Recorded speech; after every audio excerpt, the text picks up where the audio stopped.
Good afternoon. Welcome in to the pregame call presented by Call and Gentry Law Group here on PowerMizzou.com and YouTube and wherever else you've managed to figure out how to check us out on this Missouri Tiger game day. We are 90 minutes away from Mizzou and Kentucky down in Lexington, a huge early season SEC football game, SEC East football game at least. Mitchell Forty is down in Lexington. If he ever manages to make it to his parking garage into the press box, we will check in with him. But I'm Gabe DeArmond here in Columbia, Missouri, anchoring your coverage from the home base for the next little bit. Before we get to talking about the game, taking your questions, and breaking everything down, do want to let you know about Call and Gentry Law Group, who makes this show possible every single week of the season. They are located down in Jefferson City, Missouri. You can get a hold of them at 573-691-4552. You can also go to callgentry.com and schedule a free online consultation with them. They even frequently have a live chat up. Emily, Nick, Jason, and Chip, all of them do a great job down there. I have met all of them personally, dealt with all of them personally, and couldn't recommend them anymore. Again, hopefully, we don't want you to need legal advice, but if you need legal advice, we do encourage you to use Call and Gentry Law Group to get that legal advice. So there's the pertinent information just to my left on your screen. Mizzou and Kentucky, 6:30 p.m. Central Time. That's 7:30 in Lexington.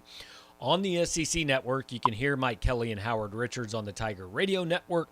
Kentucky leads the series 7-4. Both teams 1-0.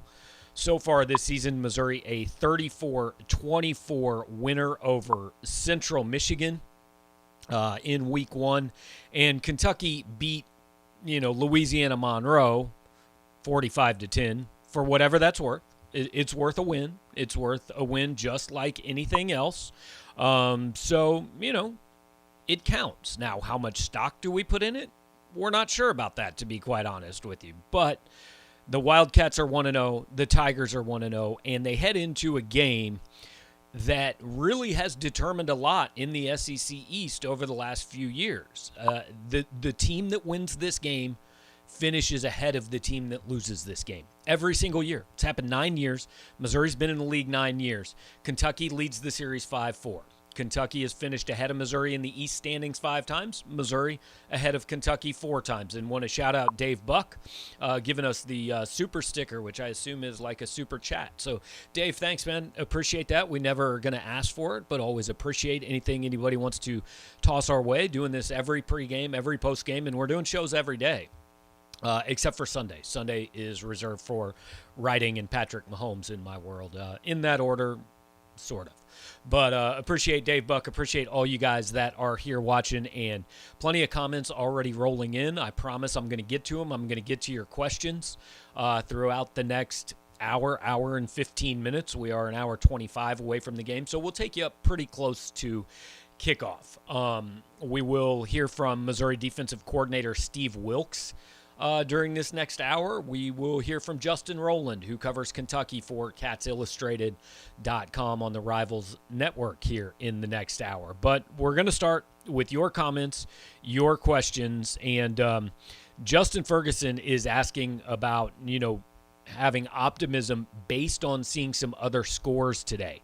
And I want to go ahead and pop that up for you guys and show you guys what is going on. And I need to check and make sure how up-to-date these are. A couple of them could be outdated, but they appear to be pretty accurate.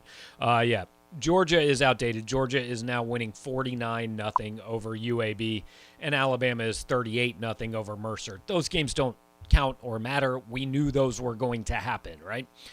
Florida beat South Florida, not a surprise. Auburn has now hung 60 on 2 terrible teams. But here are 3 that are of interest, I think. Colorado's leading Texas A&M, playing with a backup quarterback 7-3 in the third. Aggies favored by 17 in that game. They feel like this is their national title hopes year, make the playoff, all that. Stop me if you've heard this one before. You can't lose in Boulder and have that be true. A loss today would eliminate Texas A&M from that discussion, I think. South Carolina beats East Carolina 20-17. It's a win, but Man, literally last-second field goal to beat a bad East Carolina team. And then Tennessee loses 41-34 to Pitt at home in Knoxville, which is Pitt was favored by 3 in that game, so not really a shock that it happened, but not good news for Tennessee either. I mean, if you look at the SEC East, Vanderbilt got demolished last week by East Tennessee. Tennessee's already got a loss at home. South Carolina's 2-0, but it's not an impressive 2-0. Georgia and Florida are 2-0 in the fashion you would expect, at least unless Georgia gives up 50 points to UAB in the next quarter and a half. So this game tonight, Missouri and Kentucky, is exactly what we thought this game was going to be. It's who puts themselves in position to maybe, I don't even want to say challenge Florida and Georgia quite yet, but to have that opportunity to be in that discussion. Because the loser, I think, has a hard time doing that. But the winner can say, look, we get Florida and Georgia later in the year. We've got a chance. If we can maybe knock one of them off and get some help, you never know what's going to happen. Right now, again, I think that's probably a little above the heads of Kentucky and Missouri to catch at least Georgia this year. Probably Florida too, but more possible to catch Florida. I just think Georgia is by so far the class of this division that they're going to have a tough time not winning it. But this game tonight is going to go a long, long way toward deciding who that next team is, because in effect, if you lose this game, you are now 2 games back in the league standings. You're not only the game behind by losing, but you are also a game in terms of a tiebreaker behind the winner of this game. So, that's certainly right out of the gates. I think Kentucky is kind of the biggest game of the year for Missouri, most years at least right now.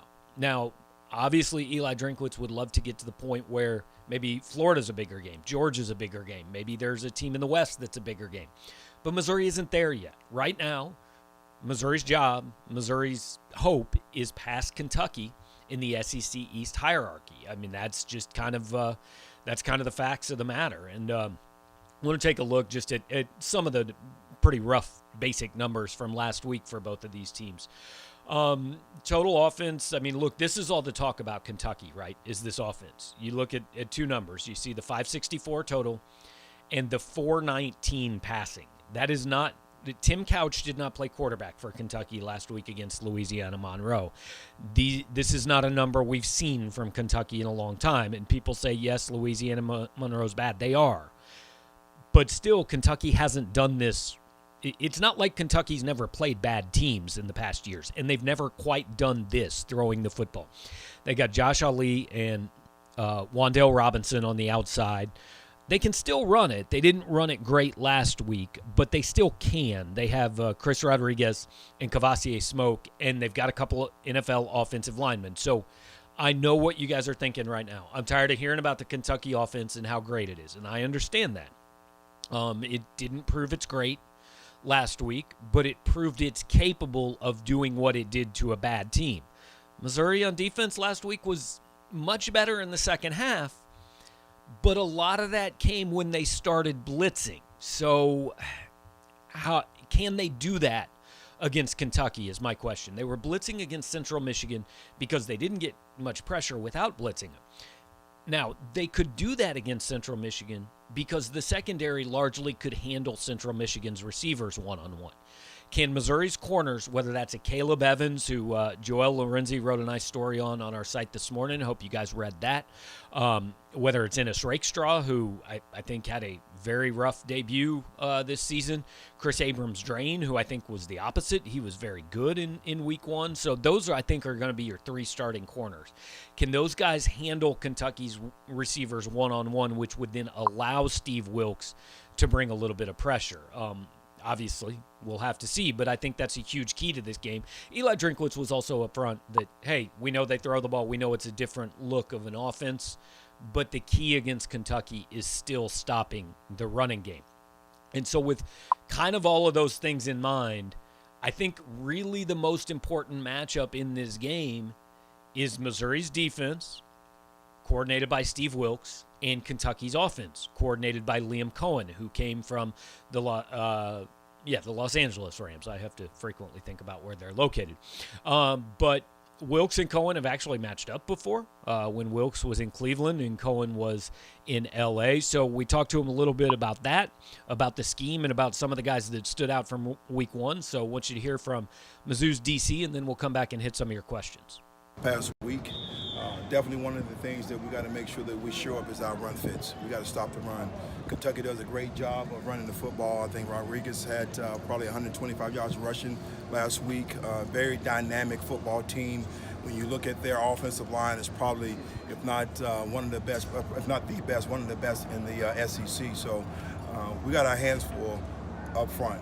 Very massive. They come off the ball, do a great job, and they do an outstanding job for us protecting the quarterback as well. On the outside, when you look at their receivers, Robinson transferred from Nebraska. The guy is phenomenal. Can take the top off at any moment. And Ali, as we know, what he can do, and he did it last year. So it's a challenge for us, and we're definitely looking forward to it. You mentioned the rushing ability of Kentucky. They now had a quarterback who threw for over 400 yards, I think, the other day. What does that dynamic add to their offense? Well, I think it's just exactly what you just said. Their balance, it creates a lot. And when you can run the ball and then also create the play action off of it, it makes them a very explosive offense. So we got to do a great job of trying to make these guys one-dimensional, which is, number one, stopping the run first and making sure that we don't give up the big shots over the top.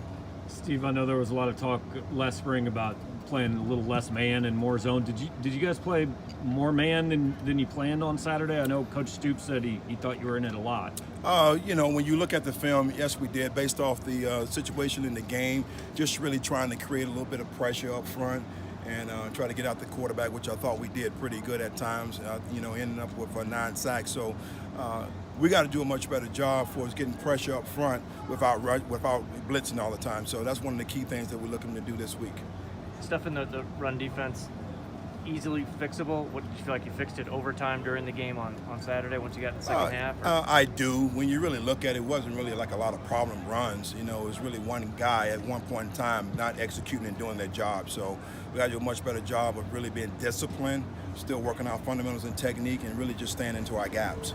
Martez on Saturday said something. You created some sort of play like right on the fly, like in the ground or something like that. Like, what do you remember about that at all? And just how much of those adjustments do you like to do in the game? Well, I think at any time when you know exactly where they're going within the flow of the game, and there's something that you can try to create for your players or create a spark. I knew they were doing something, and I just tried to fabricate something on the sideline and put guys in position, and we ended up getting a sack off of it, which really helped us in the end in the fourth quarter. What impressed you the most about Chris Sabram's game, I guess, on Saturday? Well, number one, being an offensive guy, coming over here and having the first shot at playing defense and starting, I thought he performed well. The lights weren't too big for him, number one, and I thought he did a good job in coverage. He made a great play down the sideline and breaking the arm, something that we teach and talk about all the time. So he's only going to continue to get better. Our biggest thing as a team right now, most importantly, a defense, is game 1 to game 2. We got to make a major step in our improvements, and that's what we're looking to do this week. A couple new guys played well, Blaze and Caleb. Were you expecting those kind of performances from? Well, I was hoping so. They had a great training camp. They did some good things. So you never know until you get in the game exactly how it's going to go. So the way those guys stepped up and performed, I was excited about that. How much can you take from matching up with Coach Cohen when you guys were both in the NFL? Well, I'm sure he's probably looked at me just like I looked at him with the Rams. He looked at Cleveland, probably Carolina. So, different personnel, of course, but, when you look at the scheme, a lot of carryover on both sides. Coach, Kentucky has 2 offensive tackles that are of NFL caliber, Darrell Rosenthal and Darian Kennard. What's the plan to attack the edge this weekend? Well, I think number one is everything we do starts up front. We got to do a great job of controlling the line of scrimmage. It's going to be a challenge for us. They do have 2 outstanding tackles. I think their whole offensive line is pretty good. As I mentioned earlier, I think they're probably one of the best, if not the best, in the SEC. So we got to do a great job stopping the run and trying to get pressure on the quarterback. Sean Robinson came in and played that nickel spot from time to time on Saturday. What kind of flexibility can he bring to that position? Quite a bit, just because, number one, he's big enough to be able to fit in the core and stop the run. He's fast enough to be able to play out in space. He's played safety, and he has cover skills. So he gives us a lot of flexibility at that position. Steve, were you impressed with Wingo on Saturday? You got a lot of snaps for a freshman playing his first college game. I've been impressed with him, since day one, just really his approach and how he practiced. I always like to use the phrase, particularly when you talk about young guys, it's not too big for him. And he stepped up in the same way he played, it's the same way he practiced. So I'm hoping he can continue to progress and get better each and every week. That is Missouri defensive coordinator Steve Wilkes. And every time we've talked to Steve Wilkes this preseason and offseason, I've been trying to figure out who he reminds me of. And you guys may not, some of you may not know this because it's been a couple years since he's been here and all that, but his mannerisms and his voice very much remind me of Cornell Ford, who was Missouri's cornerbacks coach for a long time. Then he coached running backs, but no, neither here nor there, just an observation. Obviously, much more important will be, how capable he is of slowing down this Kentucky offense. And it'll be, I don't know what to expect, guys. I think Kentucky is a little bit better of a team. They're a little more experienced. They have a little more talent. But this is not going to be, if Missouri wins this game, it's not like this gigantic upset, right? It's certainly doable to see that happen. Cam asking if it's safe to say that Evans, Rakestraw, and Abrams-Drain will get the majority of the playing time at corner today. I think so. Ish Burdine is probably, in that discussion. He's probably the fourth guy, but it seemed to me that, and I don't have the snap counts in front of me, I know Evans played like 60-some-odd snaps. He played the most. I think Abrams-Drain was second and Rakestraw was third, and then there was a fairly sizable drop to Allie Green, Chris Sheeran, and then Ish Burdine was that fourth guy in there. But I think it's Evans, Rakestraw, and Abrams-Drain who are probably the guys who are out there most of the time. I thought Evans played very well. 12 targets, only gave up 4 catches, only allowed 4 yards after the catch. Abrams-Drain, I thought, was kind of a revelation. I was really impressed with the way he played. And then Ennis Rakestraw, I thought he struggled in week 1. And he even tweeted something basically admitting he struggled in week 1. So, that's going to happen. We'll see if he can come back. He's got a lot of talent, but he is going to have to make a little bit of a comeback. And catching up on comments here, Breakfast King certainly pointing out what we started out talking about, which is Tennessee, South Carolina, Texas A&M. Not a great day. And A&M still down 7-3, although they are now at the Colorado 20, so they've got 10 minutes and 15 seconds left. Still may win that game. Probably not going to cover in that game, but we'll see what happens. Let's see who else we got here. Stuart joining us. Stuart, want to say hey to you. Josh Ferguson here. Or Justin Ferguson, I'm sorry. Win this game and 8-9 wins is very doable. Let's pump the brakes. Is it possible? Sure. But you don't want to get ahead of yourself with Texas A&M. And I know Cam said the A&M game in October is looking not as daunting right now. Right now, yes. But that's a month away. A little over a month, actually, I think. And teams, look, they might play poorly one week and play great the next week. So I'm not going to go counting A&M as a win yet. Frankly, I'm not going to go counting Tennessee as a win yet. I mean, should Missouri beat them? Yes. They should beat them. They should beat Vandy. They should beat South Carolina.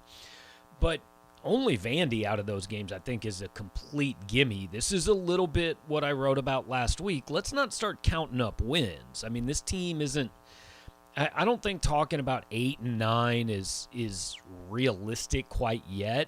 I view 8 kind of as the realistic ceiling. I mean, could they win 9 if everything went perfectly? Sure. But this is a 1-0 team that honestly played at best even with Central Michigan on the line of scrimmage last week. I just think counting up, too many wins off 1 week is a little silly. And this Michael Kaiser's point kind of makes my point. He says the Pac-12 is impressing so far this year. Well, UCLA has impressed. Oregon had a big win today.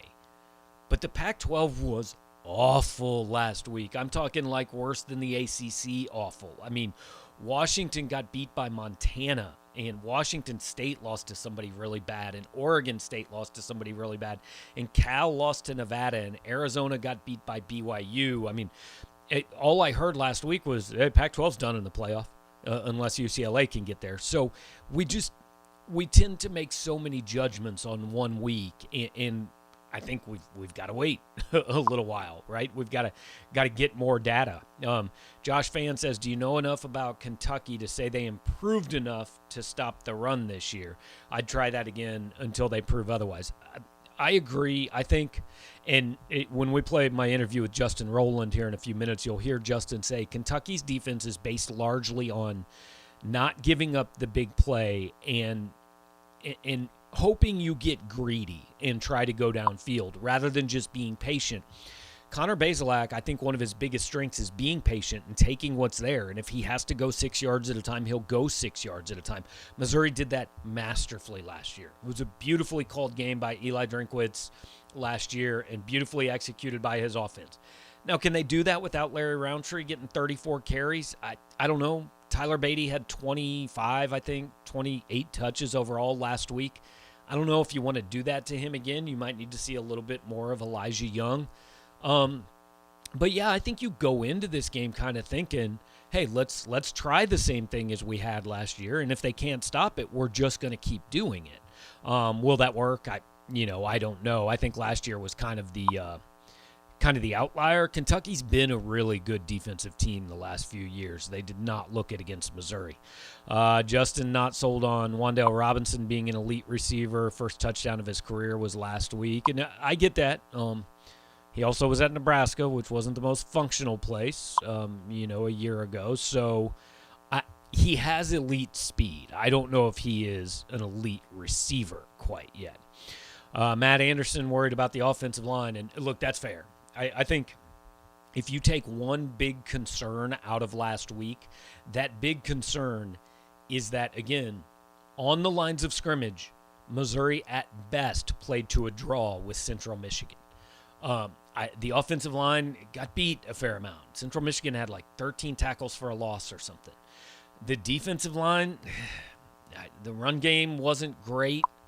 They got pressure, but they got pressure when they blitzed. They didn't get pressure just with their front four. So if you have a concern coming out of that game, if Central Michigan was as good as you on the offensive and defensive lines, well, Kentucky's better. And that's a bit of a concern. You heard Wilkes talking about those two offensive tackles, and I'm not going to put them in Alabama discussion, but they've got a top third of the SEC offensive line probably. So if they can kind of neutralize Trajan Jeffcoat, who else steps up for Missouri? Does Mekhi Wingo, make a difference? Can we hear from Kobe Whiteside again? Isaiah McGuire, Johnny Walker at defensive end, I don't really know. I think the lines of scrimmage are certainly a concern, and that's why I've leaned Kentucky in this game. So here's what you look at in these games. Talent. Kentucky's recruited better than Missouri the last few years. Experience. Kentucky's older than Missouri. Line of scrimmage. Kentucky, you got to give the edge to them. Where's the game being played? It's in Lexington at night in front of a big crowd. Look, I'm not saying it's impossible for Missouri to win, but if you're looking at this game not through black and gold colored glasses, everything that you would look at, you'd say, yeah, that probably favors Kentucky a little bit. So that's why Kentucky is the favorite. And look, I want you guys to hear a little bit more from somebody who certainly knows more about the Wildcats than I do, and that is Justin Rowland, who I talked to yesterday. He runs our Kentucky site for Rivals. And again, I want to ask you kind of like I did last week when I ran this segment of the show, where I've got to fast forward manually for a couple minutes, so it's going to take there's going to be just a little bit maybe of a glitch or a jump, but stick with me for about 10 seconds and we'll get there. Football games before that happens, and one of them is this weekend in Lexington, Kentucky. Justin Rowland from Cats Illustrated, that's our Kentucky site on the Rivals Network, joins us now. And Justin, like we've been talking, I've seen you've put this on your board and on Twitter. This is fair to say the biggest game of the year for both teams? Certainly the biggest game so far, but I think it's kind of the one that determines how the season's going to go in the SEC East. I think you can make that case. I think if you're looking for a dark horse in the East, Kentucky and Mizzou would be the two teams that qualify. Everybody has Georgia at the top every year, and after watching the game against Clemson, that seems like a wise move. Florida certainly has the second most talent in the East, and so the team that comes out of this game 2-0 is going to be in a good position to end up in a good bowl game, and they're going to be in a good spot in the pecking order. Yeah, and the winner of this game, all 9 years Missouri's been in the SEC, the winner of this game has finished above the loser in the standings. So a lot of people would say, well, of course they have. There's only 8 games, but I mean that's a fairly significant trend. You can see some upsets and stuff like that. So. How different, I guess, to start, is this Kentucky team from the one that Missouri fans have gotten used to that basically was run the ball, run the ball, run the ball, and if you force us to throw it on 3rd and like 27, we might throw it, but we might still run it? Yeah, I think that's what they want to do is different. They brought in Liam Cohen to fix the passing game because it was among the worst passing games in college football for going on several years. I mean, it really been a decade since Kentucky had passed the ball well. And you bring in Liam Cohen. He's installed the full Rams playbook. So for the first time in a long time, you're going to see Kentucky under center quite a bit. There's going to be a lot of play action passing. And they're still going to emphasize the ground game. It's not going to be like 75-25, but it is a wide zone concept. So you're going to see them running wide and then cutting back. And, so playbook-wise, schematically, offense is totally different. Defense is very similar. The interesting thing to me, and I'm sure you guys recognize this too, was that Liam Cohen and Missouri's new defensive coordinator, Steve Wilkes, have actually been on opposing sidelines before when Wilkes was with the Browns and Cohen was with the Rams. So it's an interesting two NFL guys now meeting in the SEC. Yeah, I've read about how that game played out. I'm not sure it has any bearing on the weekend and what's going to happen between UK and Mizzou, but yeah, the coaching fraternity is a pretty small group of guys, and it's pretty cool they have that history. And Cohen, he looked really good. He's the most popular guy in Kentucky right now because people were so fed up with the offense. They looked really good last week, but what I've kept telling people is wait until we see them against an SEC defense. And Missouri qualifies, so we're going to get a pulse for where they're at right now. Yeah, some Missouri fans coming out of last week weren't sure that Missouri qualified, but they do qualify. They play defense in the SEC. So let's kind of start there. Did you learn anything last week? I mean, I would say the only things you can really learn in games against teams like Louisiana Monroe tend to be bad, right? I mean, Kentucky did what a good team should do to Louisiana Monroe, but did you really find anything out? I think we can safely say that when Levis has time, he throws a really good deep ball. I think he's an elite deep ball thrower. That's how they felt about him coming in. He didn't just hit those guys. I mean, he hit them in stride, 50, 60 yards effortlessly downfield. But yeah, he was sacked 4 times, but on pretty much every other play, it seemed like 20 seconds in the pocket. So Missouri had a lot of sacks last week. I think a lot of those came off the blitz, if I understand. Levis was very good against the blitz against ULM, but their blitz didn't get home usually. So I think that was a little bit deceiving, and that's why the numbers look so good. They're going to pressure him at times on Saturday, and we don't know how he's going to respond to that yet. In terms of the running game, I don't want to call it a concern, but maybe a reason for hope if you're a Missouri fan that's worried about the defense. Going back to the last week of fall camp, Stoops has been insinuating that all of the focus on the passing game has maybe caused them to lose a little bit on the ground. And they're still going to run well. They're still going to be one of the better rushing teams in the SEC, but I don't think you can go in saying they might go for 300 yards this week. They're not going to be that kind of team.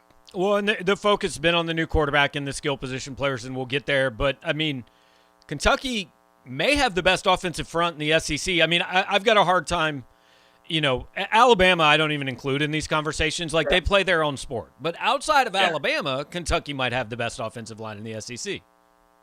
On paper, yeah. I mean, you've got Darian Kennard, who Pro Football Focus is in love with. I mean, he's a good player, but they love some guys, and they love him. He had a 95 grade last week, 2 years in a row before he had been like one of the top offensive linemen in the country. On the other side, you got LSU transfer Dara Rosenthal, who transferred to Kentucky to kind of be a one and done. He wants to be a first, second round pick. And he had a mostly good game in week 1. Eli Cox is a first-year player at guard who is really good. They've developed some under-the-radar guys. And Luke Fortner slid over from guard to center, and he's a very high IQ, super senior, 6th year at the college level. And then Kenneth Horsey. So it's a more athletic line than people are used to seeing from Kentucky because they're not that inside zone. We just want to beat you up inside team. But they've transitioned very smoothly with the transfer portal and with guys they've had waiting in the wings. So it's more athletic, but they look good on paper. Yeah. Yeah. Look, Will Levis is going to get the attention for obvious reasons, and he's the quarterback. But when I look at Kentucky's offense, to me, the biggest reason to think, hey, maybe this is different is Wan'Dale Robinson. And I know that he was a guy that Kentucky fans were relatively devastated when he went to Nebraska out of high school, ended up a year away and got him back. I mean, how big a difference is just having that threat of a guy that, I mean, Drinkwood said, hey, any given play, he's a threat to get you over the top. Yeah, it took a lot to get Wan'Dale on board with Kentucky because it didn't go well in high school. He was at a signing ceremony where he announced for Kentucky, but we were hearing as he was announcing he's going to flip to Nebraska shortly. So it didn't go so well at that time, but he's happy he made the decision. He had 2 touchdowns last week. That's as many receiving touchdowns as he had all of last year for Scott Frost in Nebraska. It's weird to think that a guy would leave Scott Frost to go to Mark Stoops to become a more prolific receiver, but that seems to have happened. And he had some big plays. The great thing about Wan'Dale is he absorbs contact and stays north-south. And he's going to spend a lot of time in the ice bath because he doesn't shy away from that contact. But just in terms of footwork and kind of a mini Rondale Moore, I would say. Okay. And, he's made a big difference so far. A mini Rondale Moore would be really small, I feel like, because I've seen Rondale Moore play, and he wasn't huge. But also, I can't let this pass. You said it's unusual that somebody would leave Scott Frost to be a receiver.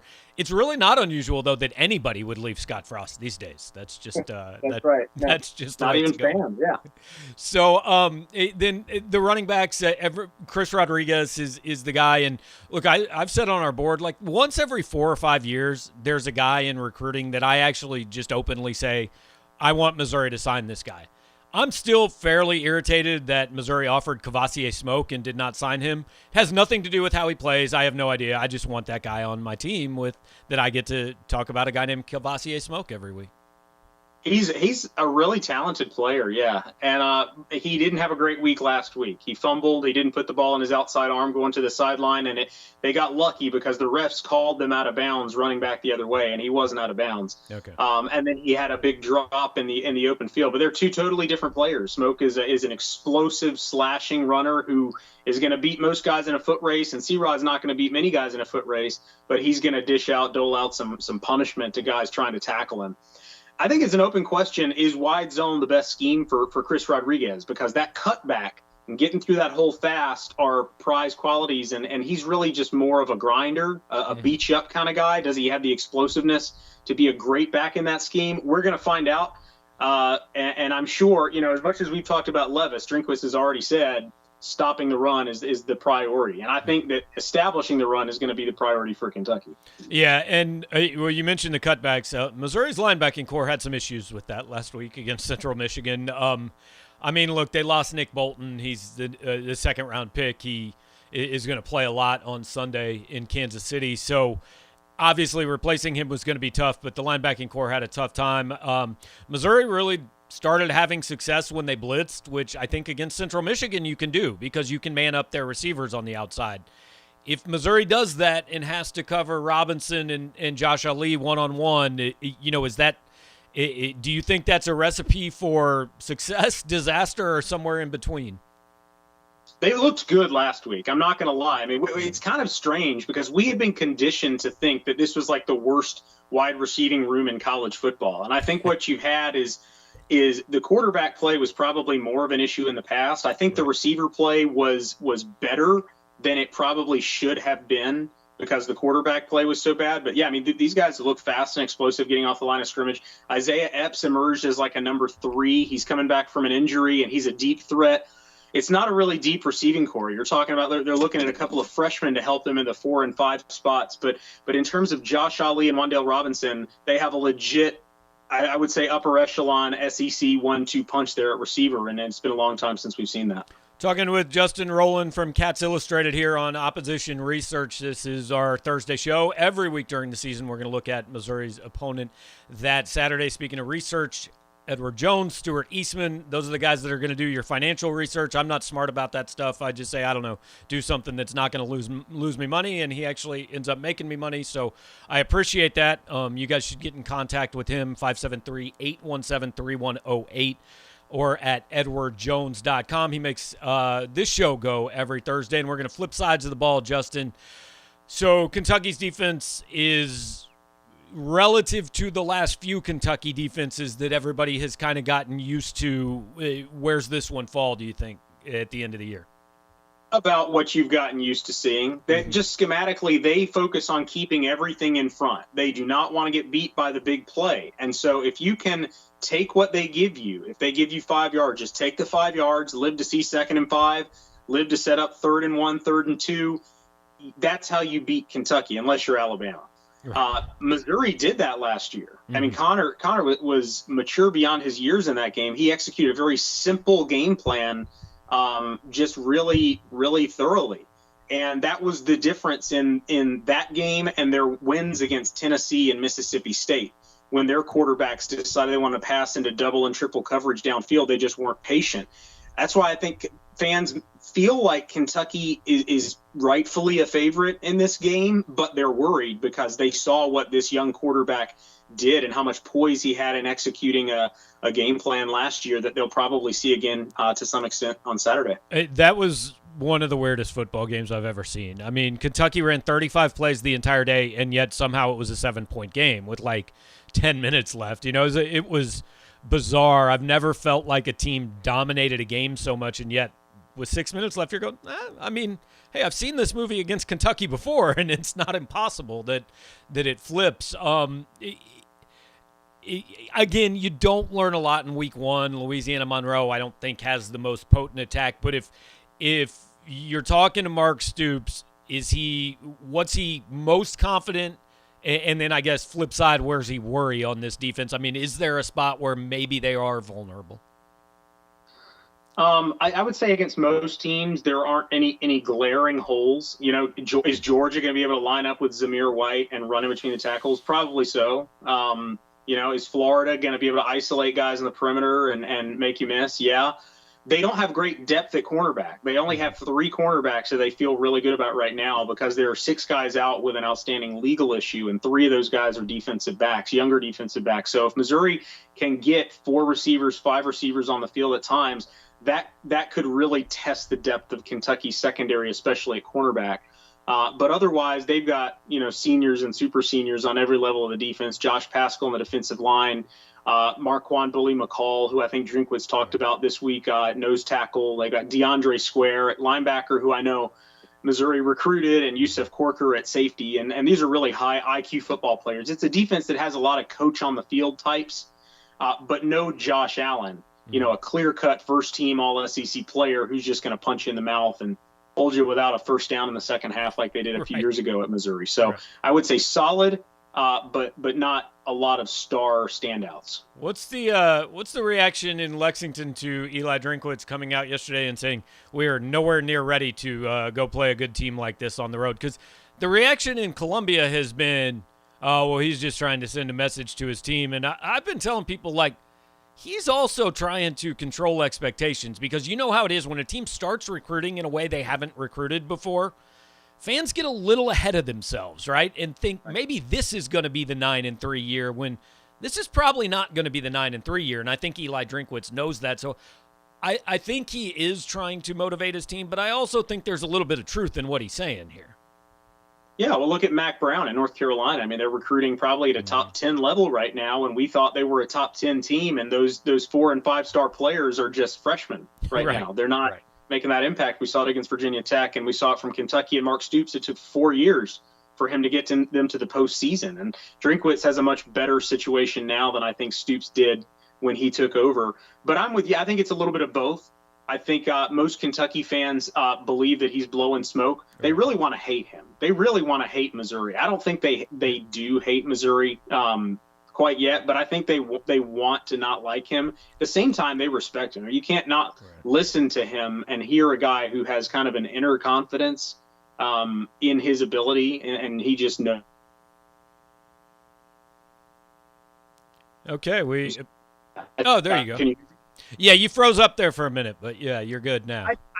So I think it's a little bit of both. I think, yeah, he does want to control expectations as well, because Kentucky fans want this to be a buzzsaw kind of game that Missouri's coming into, because they were upset with how last year's game went, and I think they have revenge written on it. Yeah, and Missouri obviously was, I mean, Kentucky's kind of been the thorn in the side, right, for 5 years before that. I mean, I don't want to call this a rivalry yet, but it could turn into a pretty solid series, and I think they're both positioned to be the winner of this game. You know, is that team that year in and year out, kind of as long as Tennessee's going to bumble around and do what Tennessee's done for the last 20 years, the winner of this game might be in position to be that challenger in the East. Yeah, I agree. And Missouri, as you know, it might not seem like it now, but they, under Pinkel, were kind of the roadmap for Kentucky. Yeah. You know, if you're not going to recruit top 15, top 20 classes every single year, well, you got to have good quarterback play. It helps if you can develop some guys at a position, maybe a receiver. You develop defensive linemen. That's kind of the roadmap. They veered off in their own direction, but the same challenges, the same obstacles, the same roadblocks that Kentucky has, I think at a certain level Missouri probably does as well. Not as much in-state talent as some other schools in the league, proximity compared to some of the other schools. So, yeah, I see some potential for a rivalry there. Yeah, and you said Kentucky fans want to dislike Drinkwitz. I'm just going to tell you, if Missouri gets good, he's going to be a pretty easy guy for other schools to dislike, I think, because you said he has an inner confidence. I mean, I think even he would say he has extreme confidence, and you know, it is going to come. I don't think that's a negative, but it will come across as something that other fan bases pick up on. So, what's this atmosphere going to be like Saturday? Do you think it's a full house? They want it to be a full. I mean, I think it's going to be 95% capacity. The corners might not be full, but it's going to be a wild atmosphere. Probably be the best atmosphere they've had since Florida in 2018. And similar to the atmosphere, I want to say in 2016 or 2015 when Missouri went to then Commonwealth Stadium, and I want to say Kentucky won by 10. But yeah, it's going to be, people are going to anxious to be back in a mostly full stadium, and I think it's going to be really loud. Yeah, so I don't know. I think Kentucky by 5 is a fair line. I thought it'd be maybe a point or two higher. As I look at this thing, Kentucky's a little further along, obviously, in building the program. Kentucky has a little bit more talent right now. It would not be shocking to see Missouri win, but it'd be an upset. I mean, is that kind of your view of it?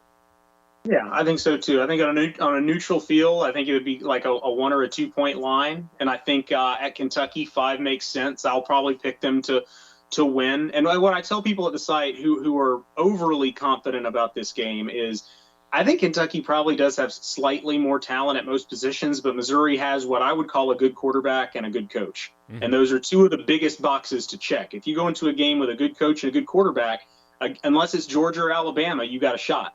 Yeah. And so, you use as many sacks as they had last week, and we haven't seen how Levis responds to those things. What happens if he throws a couple of picks and they're down by 10 points? We don't know. So there's enough variables that I think Mizzou fans can realistically expect for it to be really competitive. There you go. That was Justin Rowland, and I think we view this thing pretty similarly. Kentucky is favored for a reason, but it's not. This is not Colorado over Texas A&M surprising if Missouri wins this game. It's a 5-point game. Anything at all can happen, and if Missouri goes down and does win this game, this is potentially a season changer. It's at least a season kickstarter, right? This is one that you are supposed to lose. And if you win it, follow my logic here, guys, that's better. Winning is better than losing, So I know that's the kind of analysis you come here for. But this is the first swing game on the schedule. Last week was a game that Missouri needed to win, and it did. This now is a game that, you'd like to win. You'd like to win every single one of them, but it's a game that if Missouri loses, it won't be the worst thing ever. Speaking of winning being better than losing, you know who wins more than they lose is my friends at the Colin Gentry Law Group. I'm getting so good at these transitions, guys. Doing six days of shows every week. I'm just like very professional here. Colin Gentry, you can check them out at callgentry.com. They're located down in Jefferson City, but look, they can come to you. They'll travel anywhere in the state. They'll travel outside of the state if they need to take care of your legal needs. 573-691-4552 or callgentry.com. You can ask for Jason, Emily, Chip, or Nick. They've all got different areas of expertise, but can all help you out with almost anything you need. So make sure that you give them a call. Let's check back in real quickly on the SEC scoreboard for you guys. And Georgia rolling, Alabama rolling. Don't care about either of those games. Colorado 7, Texas A&M 3. The Buffs have the ball with, I'm sorry, Texas A&M just scored. I literally looked up 30 seconds ago, and Texas A&M was down 7-3, and Colorado had the ball. It is now 10-7 Texas A&M with 2:51 left. So the Aggies may be escaping Boulder, but still going to have to get one more defensive stop, which is the one thing they've actually done pretty well today. But A&M up, Georgia rolling, Alabama rolling. Starting here soon, NC State, Mississippi State, Austin P. Ole Miss starts the same time as Missouri, Texas, Arkansas, a good one, McNeese, LSU, not a good one, Vanderbilt, Colorado State, worse than not a good one. We don't even want to talk about that. So want to catch up on, let's see if you guys have any questions. I see you're talking about crabbing and drinking in the comments, and that's great. We love for you guys to entertain each other and yourselves. Let's see. Yeah, Skip, winning is better. It is, man. See, I told you, this is the kind of stuff that you come here for. This is what I meant by win this game in 8-9 wins is more doable. Not likely, but certainly would give them a better opportunity. Yes, definitely agree with that, Justin. Cam wants to know if Mookie's going to continue being limited in terms of routes this week, or can he be a real receiver? We don't know, right? He told us he felt better. He told us his foot was feeling better every day. So, but we have to trust him. We don't know for sure how he's going to be used, how healthy he is in this game. He was limited, but I think it wasn't just the foot. That was his first game in 3 years. He'd barely practiced, So I think a big part of it was just, hey, he hadn't been out there much. There was some rust. There might have been some nerves. We'll see if they have maybe a couple more things called for him. Interested to see what Dominic Lovett might be able to do in this game. And now what we're doing is jumping on the phone line. We're going down to Lexington, Kentucky, assuming Mitchell Forty can hear us. Can you hear me, man? I can hear you. Can you hear me? Perfect. We're good. So a couple of travel logistical struggles, but you are now in Kroger Field and ready to go down in Lexington. So what's the scene as far as people coming in, things like that? Yeah, it seems to be a big crowd. I'm not as familiar with what's a normal tailgating crowd around the stadium, but there's a lot of people. I can tell you, it took me a long time to make it through campus to get to the parking garage. So tailgaters everywhere. People seem to be pretty fired up. Yeah, I saw that Kentucky is wearing all blue uniforms. They told the fans to wear all blue. That may be a little weird to look at on TV. Has Missouri, have the teams gotten out on the field yet for warm-ups or? Not yet. Well, there was players out there not in uniform, just wearing those hoodies that night. So if it makes it impossible to do it because the numbers are small. The only people who are out in full uniform right now are the specialists. So I can at least confirm for you that Harrison Davis, Grant McInnes, and the long snappers are here. Excellent. Grant McInnes looking to go 6-0 in this game in his college career, so it's important that he plays.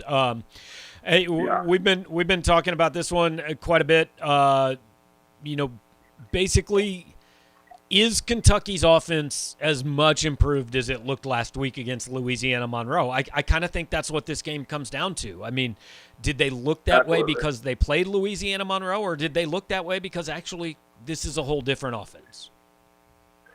Yeah, I agree. I think Missouri is still going to probably make Will Levis beat him, and and the game is going to hinge in large part on if he can. If he looks as good as he did last week, if those receivers make plays like they did last week, then yeah, Kentucky probably wins. If he throws a couple picks, and Mizzou is up in the turnover margin, I start to like Missouri's chances a lot more. Yeah. While you're on, we're going to take a couple of the questions from the peanut gallery. Cam wants to know, do you expect Mekhi Wingo to play as much as he did against Central Michigan? I mean, I kind of assume so. I was amazed that he led the defensive tackles in snaps. That says two things, I think. They really like what he's done, and they're not real sold on what some of those other guys have done. Yeah, absolutely. I agree. I see no reason why he wouldn't. He played pretty well when he was out there, and maybe the plan wasn't to have him play as much, but I mean, he got a game under his belt, so you would think there's no reason he would suddenly go backwards in snaps. So yeah, I would expect to see a healthy dose of him out there. Yeah, and kind of along the same lines, and you and I have talked about this. Justin wants to know, does Kobe Whiteside show up, or did he just benefit from playing next to Jordan Elliott? And I think the answer to that question might be pretty important for Missouri this year. Yeah, absolutely. I mean, right now I've not seen much of Kobe Whiteside when he isn't lined up next to Jordan Elliott. Obviously he was hurt for pretty much all of last year, and last week was his first game back. But you would like to see it from him sooner rather than later if he's going to make an impact. So I think that is absolutely going to be important for Missouri. Their defensive line needs to play a lot better than it did last week. Yeah, and how about the other line? I mean, I don't think you can feel great coming out of a game where the offensive line was kind of pushed around by Central Michigan going up against Kentucky. I mean, to me, that's the biggest question mark in this one. Tyler Beatty ran for 200 yards, but I didn't feel like the offensive line played all that well, and they really only played 6 guys for all the talk of how much more depth there was.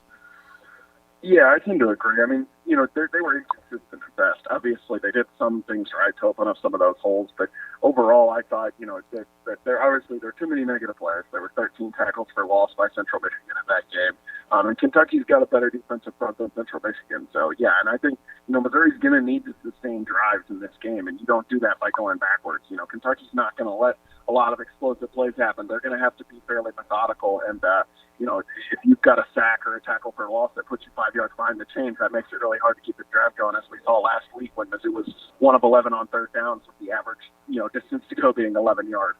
Yeah, a couple quick ones, and then we'll let you go do your job. If Tyler Beatty has to carry the ball 27 times again to win, I guess they'll do it. I would think so. I mean, they let him do it last week, and as long as he's looking fresh and looking like he's not too tired, I would assume they'll ride him as much as they have to. Will that end up happening? I mean, I would guess probably not.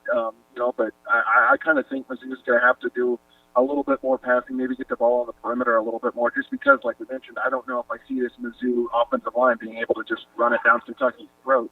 But, yeah, I mean, I would expect that Tyler Beatty will get the ball a lot, and if he's the best thing going, he'll get it even more.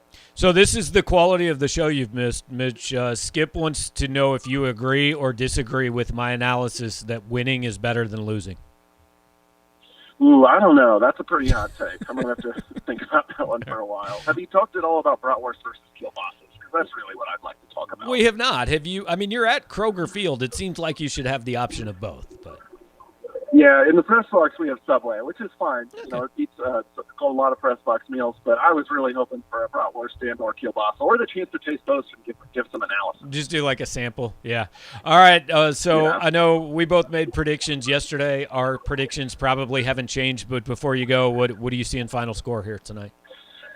Yeah, I think I picked Kentucky 28, Missouri 23. My thing is I would not be surprised at all if Missouri wins, but I think Kentucky is a better team on both lines of scrimmage, and that is a bad recipe to win an SEC game. If you're not the better team on either line of scrimmage, that's tough. I think that the path to Missouri winning is, Connor Bazelak outplays Will Levis. I think if Will Levis makes some mistakes, if he doesn't look like the guy he was last week, and Connor Bazelak is solid, complete, 75-80% of his passes and help Missouri sustain drives, that Missouri has a decent chance. But as of right now, I'm going with the home team. I like the 28-23 going with the push. That's a bold one. So. All right, man. Well, yeah, playing it safe. Yeah, Mitch, thanks for taking the time, man. Enjoy the game. We'll catch up with you later on. Sounds good. All right, Mitchell Forty joining us live from Lexington, Kentucky, and appreciate him stopping by for a few minutes, giving you guys kind of the setting down there. Like he said, sounds like, I mean, I don't know if they're expecting a sellout, but they're expecting pretty close to capacity, which is right around, I think, 61,000 at Kroger Field. Team's not out there warming up yet, so kind of tough to tell if there's any injury impact or anything like that. Dave Buck wants to know who's the reading wide receiver today, which I assume should be the leading wide receiver.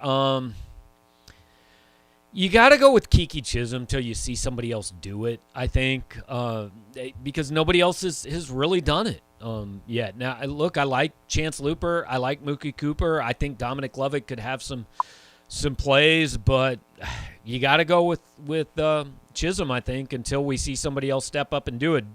Justin wanted to know if Wood starts over Xavier Delgado. O-line seemed better when he was in. All I can really tell you is that PFF graded Wood significantly better, especially in the run game.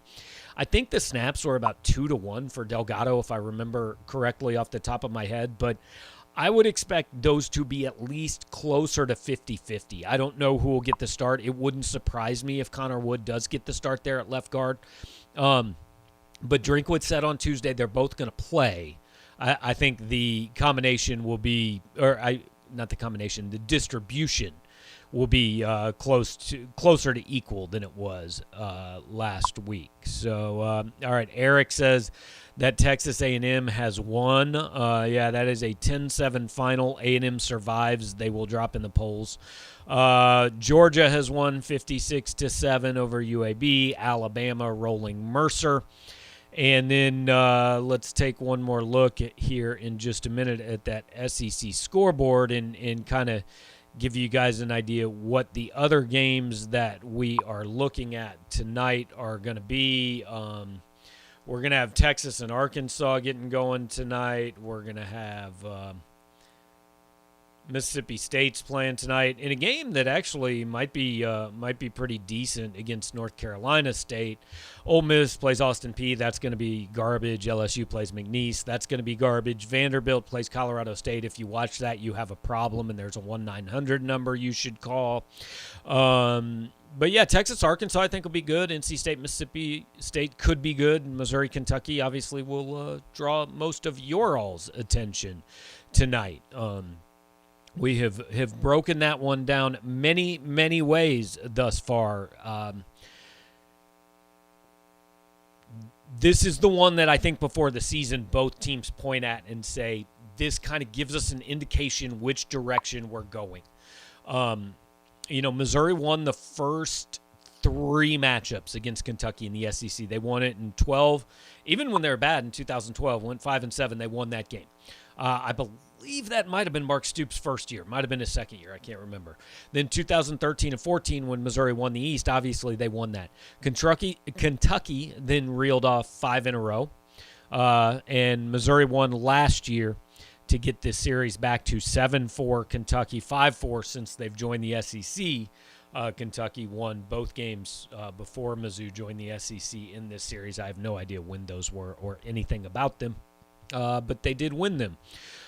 So big crowd, big game down in Lexington tonight. Let's see.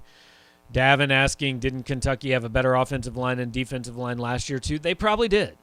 Look, and again, Davin, I'm not directing this to you. I've seen some people be very upset and say, well, everybody's just acting like we're playing Alabama here. Nobody is saying Kentucky is Alabama. Nobody is saying this is an insurmountable hill for Missouri to climb. We're simply saying that there's a reason Kentucky is favored. Missouri could definitely win this game. Something to watch. If this is close, if this is within 10 points, Eli Drinkwitz won every game that's been within 10 points at Missouri. If he gets blown out, if he loses, it's by a bunch. But in close games, he's been very, very good. And so we'll see if that continues, because I think everybody expects this to be a close game. I don't think anybody expects this to be a blowout by any means. So, we'll see how it goes, but Missouri can definitely win. I mean, nobody is saying that this is a mismatch of epic proportions and Missouri has no chance to win the game. Of course, Missouri has a chance to win the game. Take one more look at a couple just of the basic numbers from last week. And obviously, these are offensive numbers. They don't, they weren't playing each other, so we can't really assess the defensive efforts. I mean, Kentucky had very good defensive numbers last week. Missouri didn't, but Kentucky played a far worse team than Missouri did. The number that sticks out there is 3. That's the turnovers. Kentucky turned the ball over 3 times against Louisiana Monroe, and it didn't matter. They still won 45-10.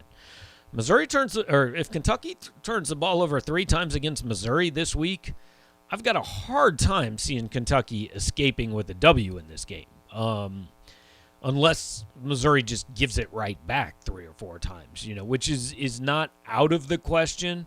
But it would significantly surprise me if Missouri does that, because Missouri really has not done that under Connor Bazelak. One of his biggest strengths has been taking care of the football. If he can do that tonight, I think that is certainly a point in Missouri's favor, because as Justin Rowland said when we talked to him, here's what you haven't seen yet, is how does Will Levis and how does this kind of new-look Kentucky team handle adversity? What if Missouri does come out and jump quick? What if they're up 10-0? What if they're up 7-0 and intercept Will Levis? We don't really know how this Kentucky team is going to react to adversity because they didn't really have any last week. And what's that do to this, this huge crowd that is going to be all jacked up and all ready? What if Missouri comes out and makes a little bit of a statement early on? And I think that would be huge. If Missouri can come out and remember, guys, this is the first road game a lot of players on this team have played in front of a real crowd. I mean, like Kiki Chisholm's in his 5th year of college and maybe 6th year even. And this is the first time he's going to play in front of like a big-time road crowd. Connor Bazelak's been here for 3 years, and he did play at Arkansas the last game of that year, and he played a couple minutes at Georgia, but it wasn't like this is going to be starting the game in front of a big-time road crowd, So it will be very interesting. And here's the biggest news of the pregame call: Bob Douglas is back for the 2021 season. Wishing Mitchell Forty good luck. Bob, we hope you were here when Mitch was on the show. He did join us, not on video. It was just on phone. We know you like to admire Mitch's hair and say hello to him. So we hope you were here when Mitchell was on the phone. If you were not, hey, Mondays he joins me. Wednesdays he joins me. Every Saturday he's going to call in on the pregame show. So plenty of chances this season. Certainly happy to have you back on the show, and appreciate all you guys who did join us for this. And like I said, we try to get you within 20-30 minutes of kickoff. Would ask you to do a couple things while you're here. Hit the like button on the show. Subscribe to the channel. What that's really going to allow you, the most important thing, if you subscribe to our YouTube channel, that's going to allow you to get an alert anytime we go live, and that's going to come in handy here in about 4.5 hours.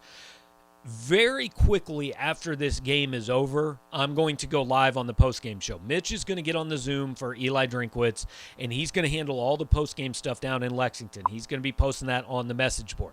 I am going to jump on the Boulevard postgame drink very quickly, hopefully within 2 or 3 minutes of the end of the game. So if you subscribe to the channel, you're going to get an alert that says, hey, PowerMizzou.com is live. You're going to be able to join our postgame show right away.